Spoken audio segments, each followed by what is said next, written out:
எசேக்கியேல் 20ஆம் அதிகாரம் 39வது வசனம். இப்போதும் இஸ்ரவேல் வம்சத்தாரே, நீங்கள் என் சொல்லை கேட்க மனதில்லாதிருந்தால் நீங்கள் போய் அவனவன் தன் நரகலான விக்கிரகங்களை இன்னும் சேவியுங்கள். ஆனாலும் என் பரிசுத்த நாமத்தை உங்கள் காணிக்கைகளாலும் உங்கள் நரகலான விக்கிரகங்களாலும் இனி பரிசுத்த குலைச்சல் ஆக்காதிருங்கள் என்று கர்த்தராகிய ஆண்டவர் சொல்கிறார்.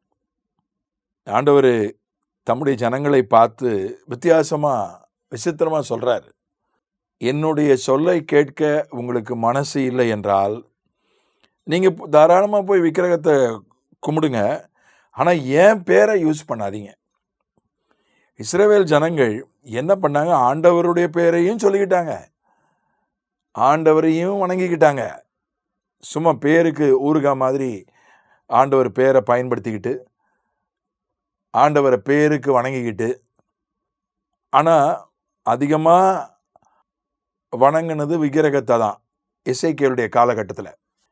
அதனால் ஆண்டவர் சொல்கிறாரு, உங்களுக்கு என்னுடைய சொல்லை கேட்க மனது இல்லை என்றால் நீங்கள் விக்கிரகத்தை வணங்குங்க.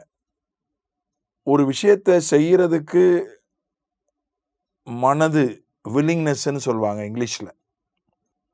ஒரு விஷயத்தை செய்வதற்கு சம்மதிப்பது அல்லது விரும்புவது என்பது வேறு, அந்த விஷயத்தை செய்வது வேறு. இப்போ இதை புரிந்து கொள்ள வேண்டுமானால் இன்னொரு வசனத்தை ஒப்பிட்டு பார்த்தால் நமக்கு புரியும். 2 தெசலோனிக்கேயர் 3வது அதிகாரம் 10வது வசனம். வேலை செய்ய மனதில்லாதவன் சாப்பிடாதிருக்க கடவன்.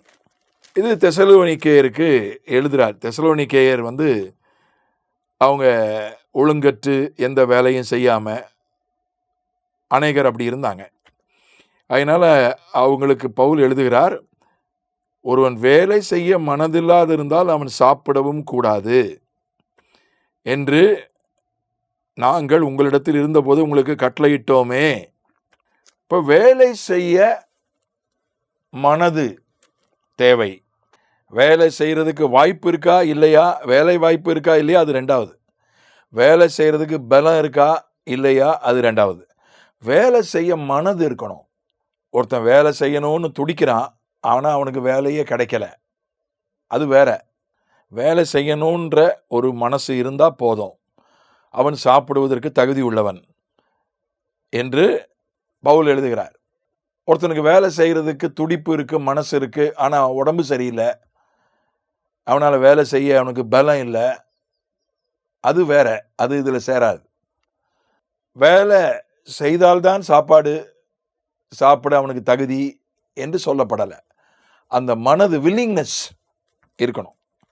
அதே மாதிரி தான் இங்கே ஆண்டவர் எசேக்கியேலில் சொல்கிறாரு, என்னுடைய சொல்லை கேட்க வில்லிங்னஸ் இருந்தால் என்கிட்ட இருங்க, இல்லைன்னா நீங்கள் போய் இஷ்டத்துக்கு எதையாவது யாரையாவது கும்பிடுங்க, ஆனால் என் பேரை ஒண்டி யூஸ் பண்ணி அதை கெடுக்காதீங்க என்று ஆண்டவர் சொல்கிறார்.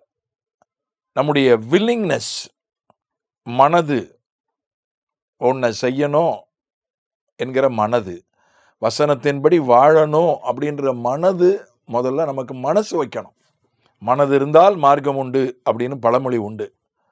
நம்மால் வசனத்தின்படி வாழ முடியலை, நான் விழுந்துடுறேன், என்னால் முடியல, எனக்கு பலம் இல்லை, என் சூழ்நிலை அப்படி இருக்குது, என்னை சுற்றி இருக்கிறவங்க அப்படி இருக்காங்க, என்னால் முடியலை, நானும் எப்படி இந்த வசனத்துக்கு கீழ்ப்படிஞ்சிடணும், அந்த வசனத்தின்படி தான் இருக்கணும்னு எவ்வளவோ முயற்சி பண்ணுறேன், ஜெபம் பண்ணுறேன், முடியலை, அது வேற விஷயம். ஆனால் வசனத்தின்படி நான் வாழணும் என்கிற ஒரு துடிப்பு, ஒரு மனது, ஒரு வாஞ்சை நிச்சயமாக தேவை. அதைத்தான் ஆண்டவர் நம்முடைய மனதை தான் பார்க்குறார், நம்முடைய வில்லிங்னஸை தான் பார்க்குறார். அதுதான் ஆரம்பம். ஆண்டவரே, நம்முடைய வசனத்தின்படி நான் வாழணும் அப்படின்ற அந்த எண்ணம் தான், அதை தான் அவர் பார்க்குறாரு. அதுக்கப்புறம் அது ஜெபமாக மாறுது. ஆண்டவரே, நம்முடைய வசனத்தின்படி நான் வாழ்கிறதுக்கு எனக்கு உதவி செய்யும், என்னால் முடியாது, என்னுடைய சுயபலத்தால் அது முடியாது, நீங்கள் என்னை பலப்படுத்தும்னு ஜெபிக்கிறது, அது அடுத்த கட்டம். அதுக்கப்புறம் முயற்சிப்பது, ஆண்டவருடைய பலத்தை பெற்று முயற்சிப்பது, சுயபலத்தில் அல்ல. ஆண்டவருடைய பலத்தை பெற்று முயற்சிப்பது, அது அதுக்கு அடுத்த கட்டம். அதுலேயும் 70, 70 அதுலேயும் தோல்விகள் வரலாம். அதுக்கப்புறம் தான் ஒரு வெற்றி வருகிறது. வசனத்தின்படி வாழக்கூடிய ஒரு வாழ்க்கை அதுக்கப்புறம் தான் வசப்படுகிறது.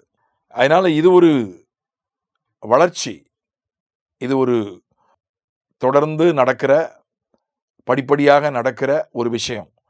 ஆனால் நம்முடைய மனசு அது அப்படியே இருக்கணும் கடைசி வரைக்கும். கடைசி வரைக்கும் நான் வசனத்தின்படி தான் வாழணும். ஆண்டவருடைய வார்த்தையை கேட்கணும். அவருடைய வார்த்தையை என்னுடைய வாழ்க்கையாக மாற்றணும் என்கிற அந்த அர்ப்பணிப்பு, அந்த வாஞ்சை, அந்த எண்ணம் அது இருந்தால் போதும். ஆண்டவர் நமக்கு மற்ற எல்லாவற்றையும் அவரே செய்து கொடுக்கிறார். அவரே நம்மை சத்தியத்துக்குள்ளே நடத்துவார். அவரே நம்மை பரிசுத்தமாகுதலுக்குள்ளே கொண்டு போவார். நம்மை மறுரூபப்படுத்துவார். ஆமென்.